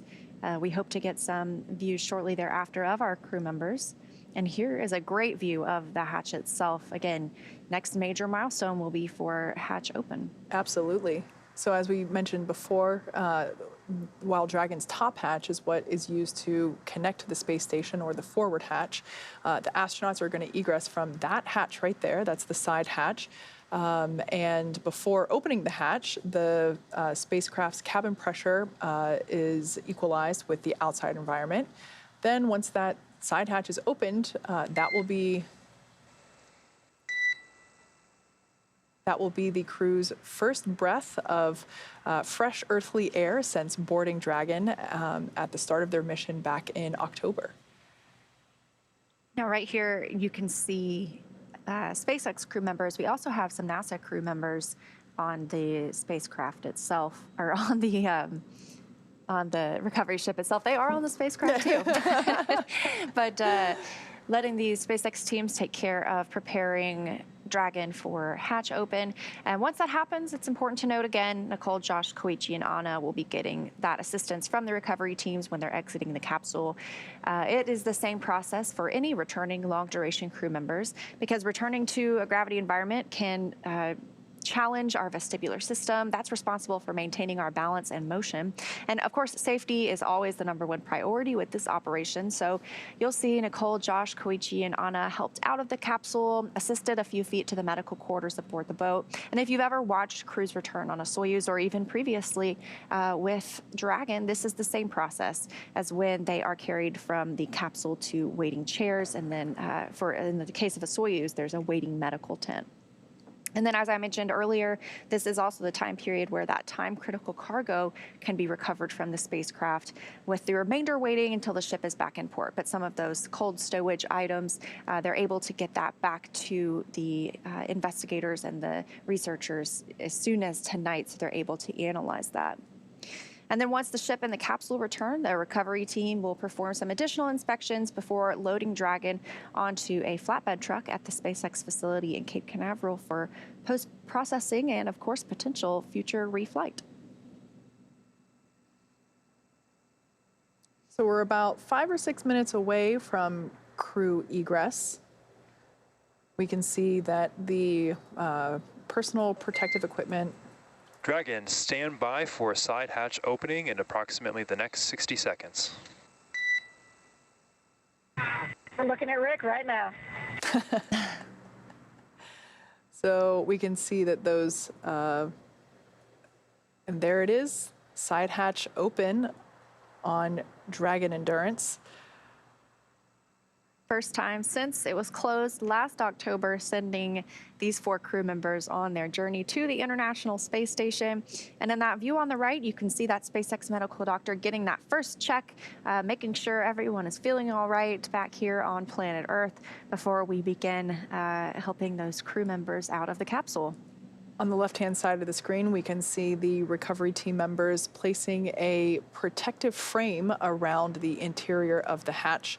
As I mentioned before, of course, we reuse our Dragon capsules, and so really to preserve the integrity of that hatch, which of course is important, we put some protective framing around there to help make sure that there is no damage incurred to the side hatch as the crew members are exiting or egressing from the capsule.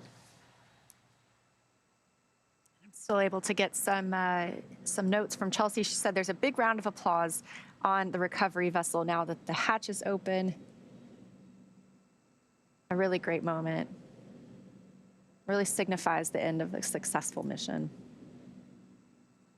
So as we mentioned before, that the individual that you see there on the right-hand side of your screen between pilot Josh Cassada and Commander Nicole Mann, that is the SpaceX medical doctor, always the first person to pop in. Basically just looking for 4 thumbs up from the crew members to indicate that they're feeling all right and ready to egress the capsule. We'll also get a chance for one of the photographers. We do have photographers on the recovery ship as well that are able to document the splashdown itself. So, as I mentioned, going to get that shot. Hopefully 4 smiling faces. I'm sure they're using a wide angle lens to capture everyone's smiling faces. And the other thing you can note there on the exterior of the Dragon capsule is the evidence of re-entry. You can see there with some slight scorch marks on the thermal protective system there. It was a very pristine white on launch day, and within the last hour, of course, it re-entered the atmosphere and splashed down, and we can see that evidence there on the exterior of the capsule.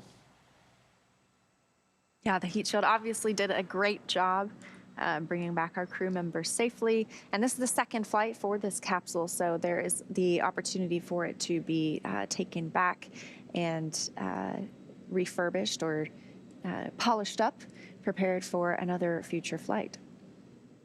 So for those of you just recently joined, the crew is, the crew 5 astronauts and cosmonaut are now on board the recovery vessel, and we are awaiting their egress from Dragon Endurance.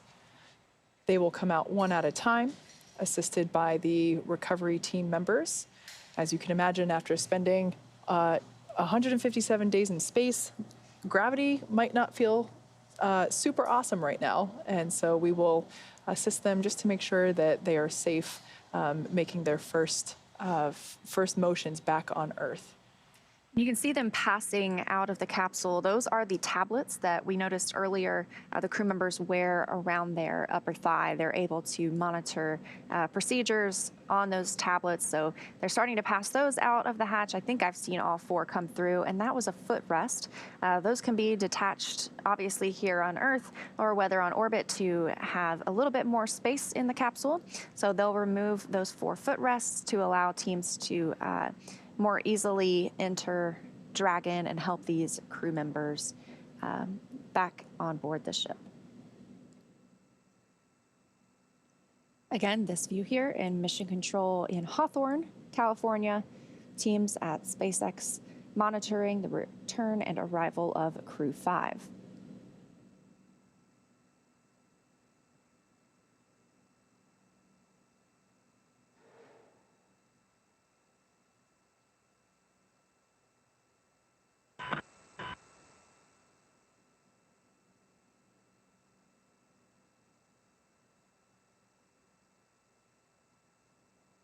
Coming up on about 45 minutes since splashdown tonight. The side hatch is open. Crew members are being prepared for egress. Everything has moved really smoothly tonight so far.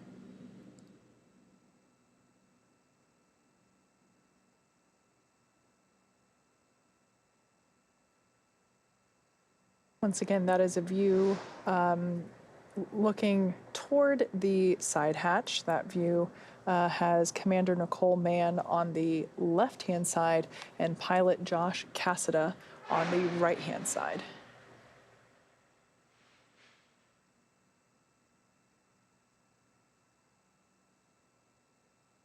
So they're most likely debriefing the crew members on, you know, what to expect the next steps for their next steps.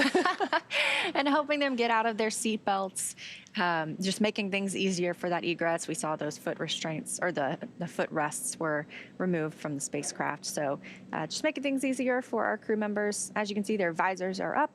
They are hopefully pretty comfortable in those custom-fitted suits, as well as those seat inserts that are custom-fitted as well.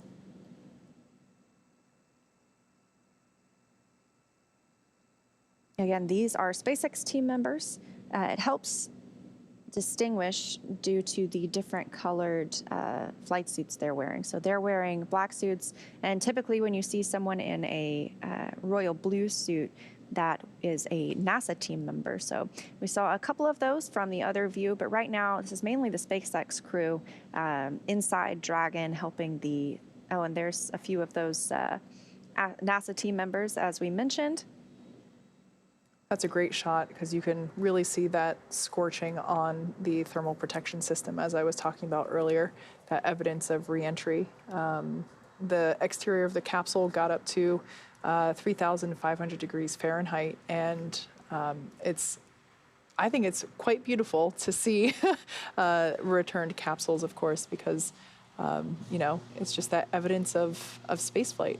And success. Absolutely. Just a slight toasting.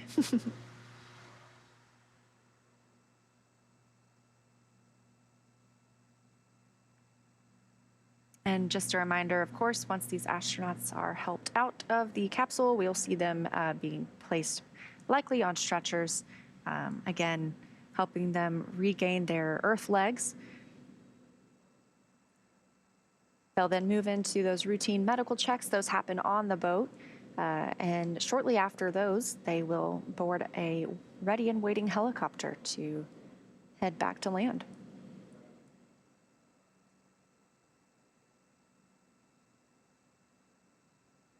Once they come back to Florida, there will be a NASA spacecraft waiting for them to bring them back to Houston. They'll be able to reunite with their friends and family.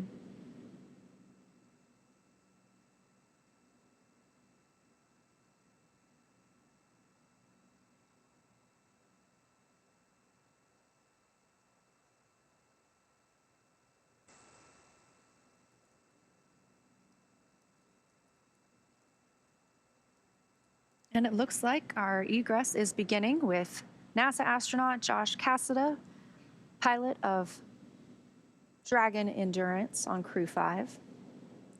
His first space flight coming home with 157 days.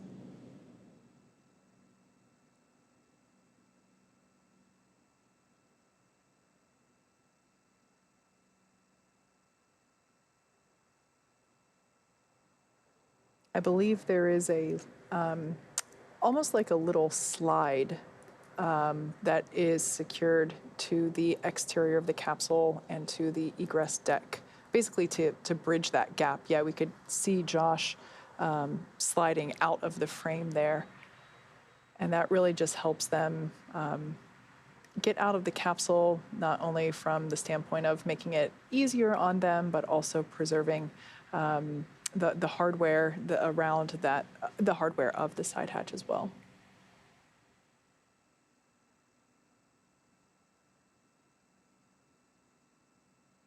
Of course, all those buttons that we see there on the crew displays are all now completely deactivated now that the Dragon capsule is recovered and secure on the recovery vessel. So even if somebody were to bump one with their elbow or their head, nothing would happen. Those have all been safed.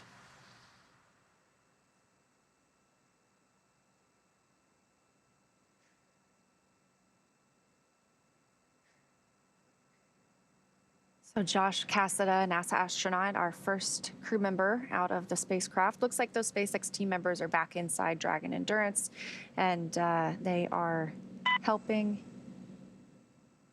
I doubt we'll hear any more of those calls from the crew to the ground now that the hatch is open, but every time I hear it, I pause a little bit. Yep. If I had to guess, that was probably that recovery team member accidentally bumping the armrest comm panel, which is the comm panel that they use to basically push to talk while they're in their seats. So if I had to guess, that was an accidental bump there. So it looks like the second individual to egress from the Dragon capsule will be Commander Nicole Mann.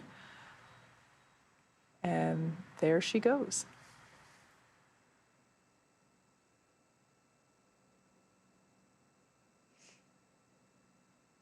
Also 157 days for Nicole, being that it was her first space flight.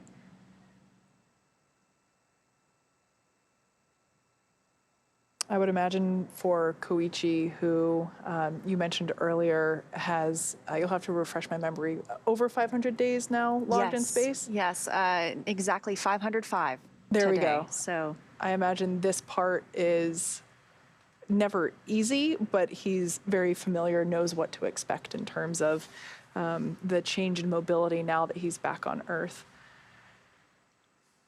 Commander of Crew 5, Nicole Mann, also became the first Native American woman to live on the International Space Station. So a real moment of pride there, I'm sure.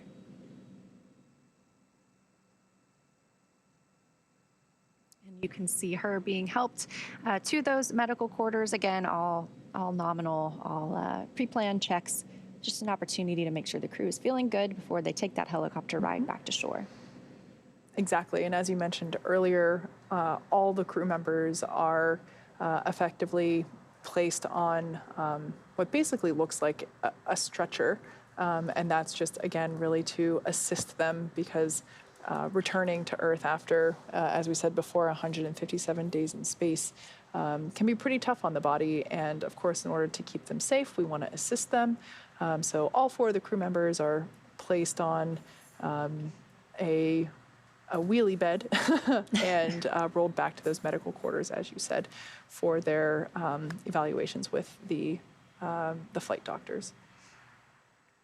So now our NASA astronauts are out of the spacecraft. We are awaiting egress of Roscosmos cosmonaut Anna Kikina. Her first